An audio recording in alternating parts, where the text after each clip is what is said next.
Morning बच्चों, आज हम प्रश्नावली 5.2 का सवाल नंबर 12 हल करेंगे। सवाल में बड़ा दो समांतर श्रेणियों का सार अंतर समान है। यदि इनके 100वें पदों का अंतर 100 है तो इनके हजारों पदों का अंतर, तो सबसे पहले हमें मानना पड़ेगा कि जो है पहली समांतर श्रेणी का पहला पद और सार अंतर क्या है। माना कि पहली समांतर श्रेणी का पहला पद ए तथा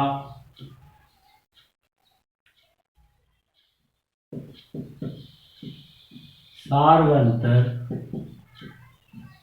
बी है तथा दूसरी समांतर श्रेणी का पहला पद इसमें हम पहली समांतर श्रेणी का पहला पद A1 मानेंगे, दूसरी समांतर श्रेणी का पहला पद A2 मानेंगे। A2 तथा सारवंतर B है।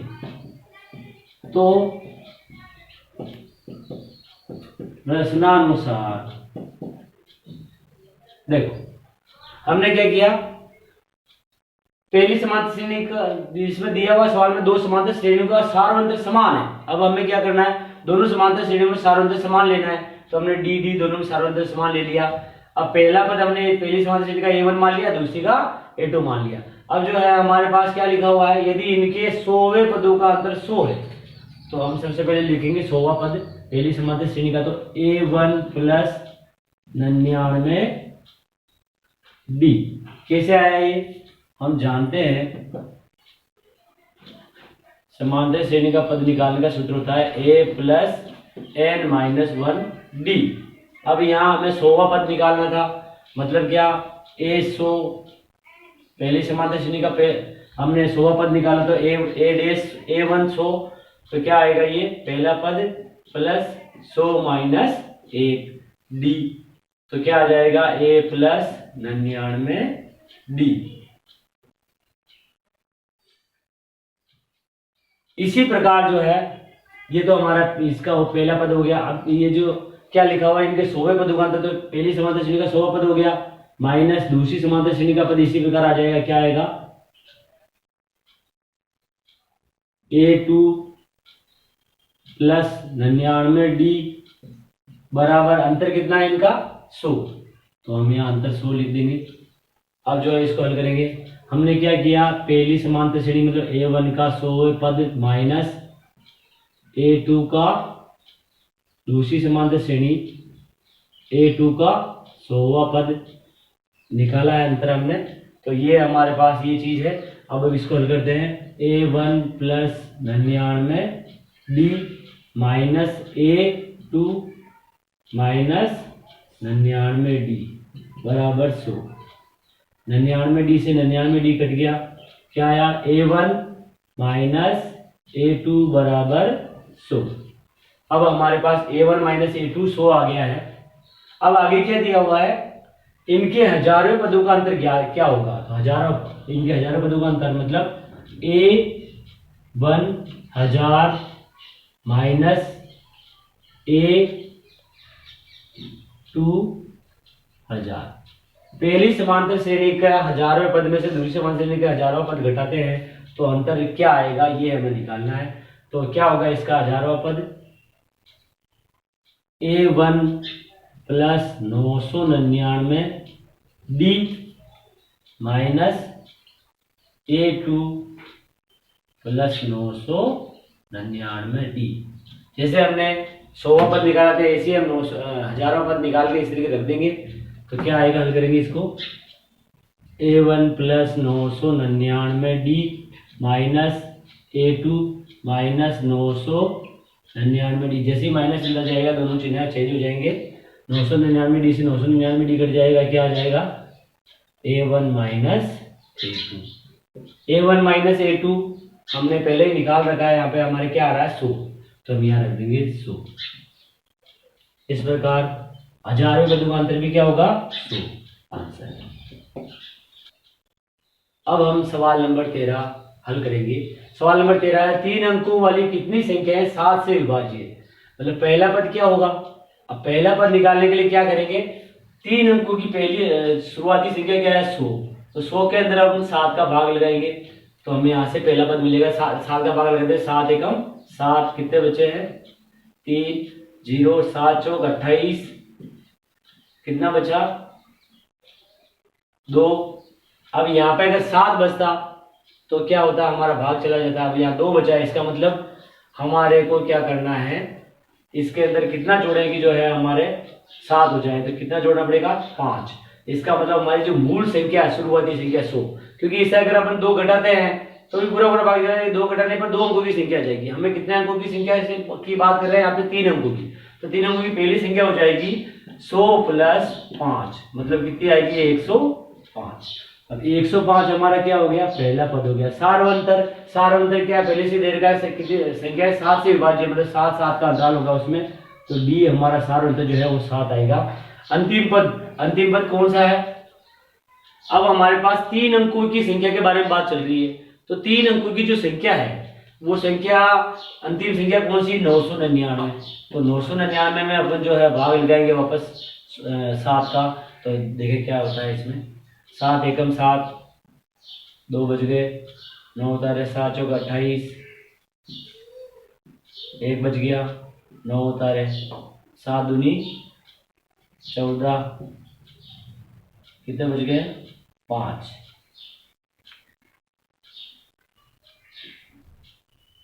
2 बज गए, 7 चौक 28, 1 बज गया, 9 उतारे 7 दूनी 14, 5 बज गए हमारे यहाँ पे।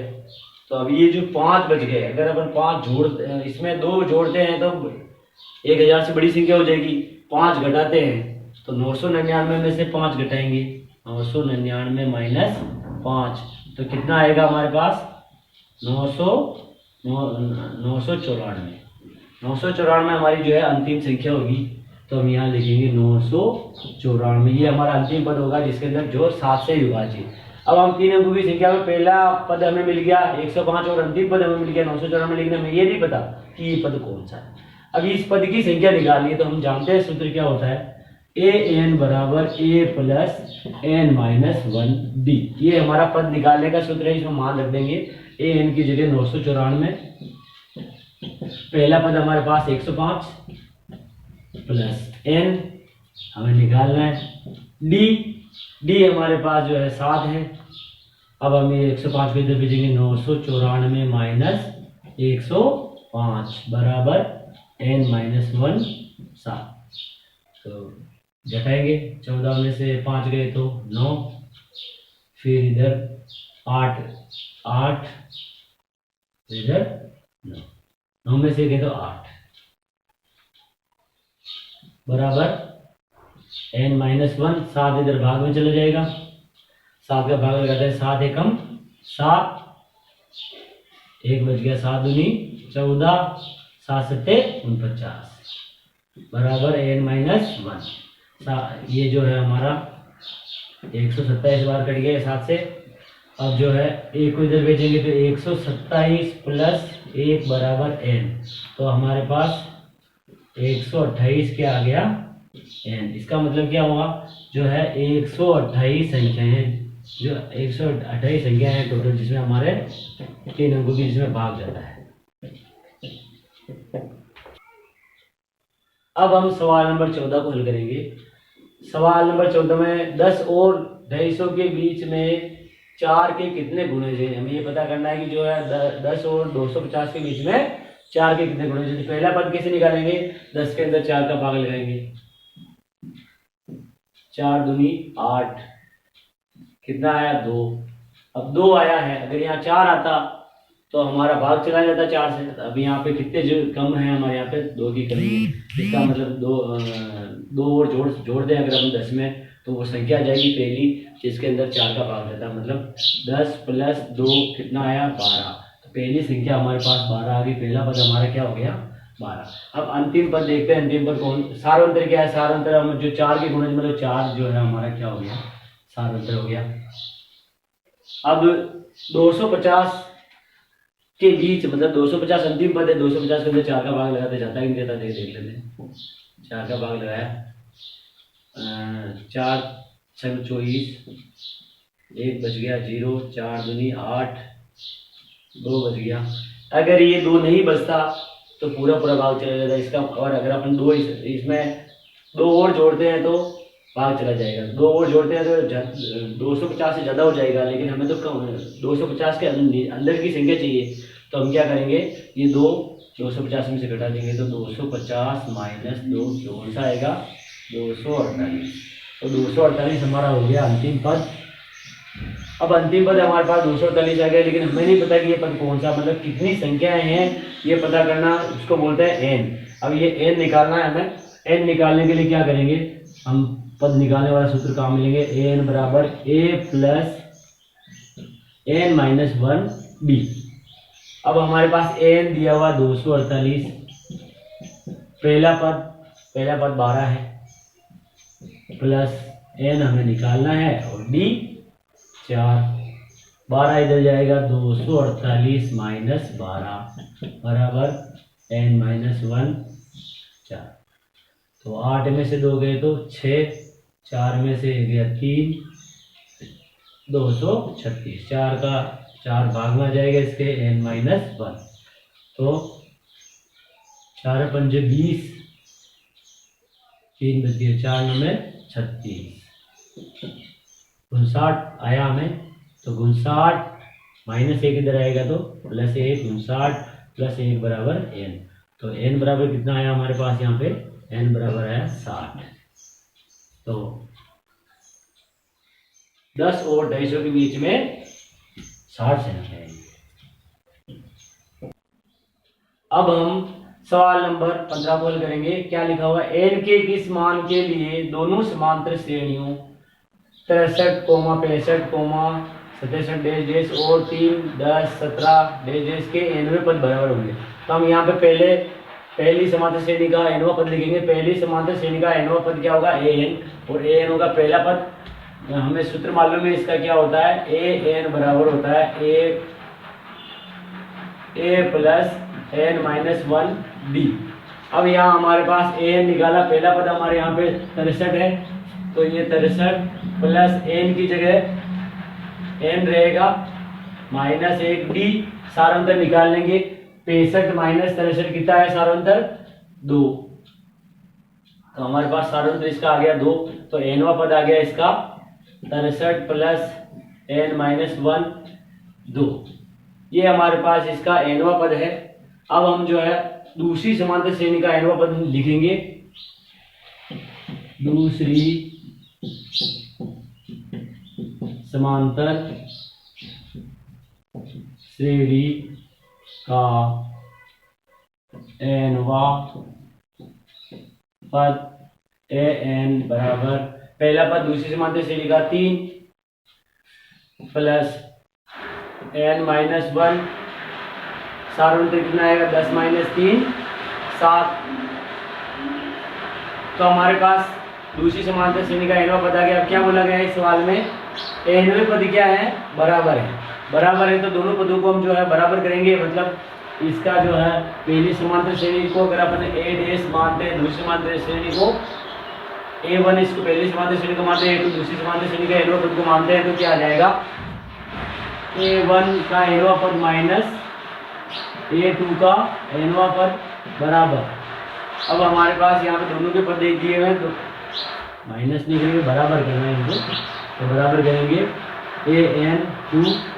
अब हमारे को यहाँ पे देखो मान लिखे हुए हैं, हम इसको बराबर लिख देंगे 63 प्लस n माइनस 1 2 बराबर 3 प्लस n माइनस 1 7। अब हमारे पास दोनों जो है nवें पदों को हमने बराबर कर दिया है। हम हल करते हैं इसको, n माइनस 1 को इधर भेज देंगे तो ये 3 इधर चला जाएगा, क्या आएगा 63 माइनस 3 बराबर एन -1 7 माइनस n -1 2।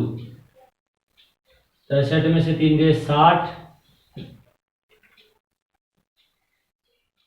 7 का गुणांतर कर लेंगे 7n -7, 2 का गुणांतर करेंगे 2n माइनस का आएगा ये, और ये प्लस का हो जाएगा +2, माइनस माइनस क्या हो जाएगा यहाँ पे प्लस हो जाएगा। तो अब इसको हल करते हैं। 60 बराबर 7n में से 2n गए तो 5n, 7 में से 2 गए तो कितने बचे -5, -5 इधर जाएगा। 60 + 5 बराबर 5n, 60 + 5 65, 65 बराबर 5n। तो n बराबर आएगा 5 इधर भाग में चला जाएगा 65/5। तो n हमें मिलेगा 5 × 5 5 × 15, 5 × 5 5 × 15। तो हमारे पास 13 क्या आ गया, हमारे पास n, मतलब 13वें पद जो है इन दोनों समांतर श्रेणियों के बराबर होंगे।